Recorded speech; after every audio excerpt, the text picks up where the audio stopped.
Hi friends. నేను హైదరాబాద్ వెళ్తున్నాను. ఎళ్ళే దారిలో నా కార్ రీడింగ్ చూశాను. కరెక్ట్‌గా ఎగ్జాక్ట్‌లీ 2,00,000 తిరిగింది రీడింగు.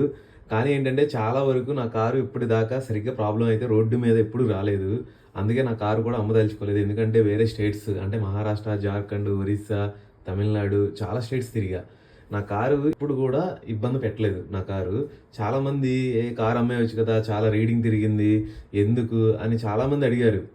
ఇలాగా అంటే నా కారు ఎప్పుడు ఇబ్బంది పెట్టలేదు కాబట్టి నేను కారు అమ్మదలుచుకోలేదు. ఎందుకంటే ఎప్పుడు యాక్సిడెంట్స్ గానీ, ఏది జరగకుండా, ఇబ్బంది పెట్టకుండా ఉన్న కార్‌లని మనం ఉంచుకోవడం బెటర్ కాబట్టి, ఈ కార్‌ని నేను ఇలాగే ఉంచుకున్నాను. కానీ ఎళ్ళే దారిలో నాకొక మోటివేషన్ ఒక వీడియో మా ఫ్రెండ్ షేర్ చేసాడు ఆ వీడియో. ఆ వీడియో కూడా మనకి ఈ బ్యాక్‌గ్రౌండ్ వాయిస్ పెడతాను ఓన్లీ బ్యాక్‌గ్రౌండ్ ఎలా ఉందో చూడండి. నన్ను ఓడిపోనివ్వద్దు దేవుడా. నేను గెలవడం చాలా ముఖ్యం.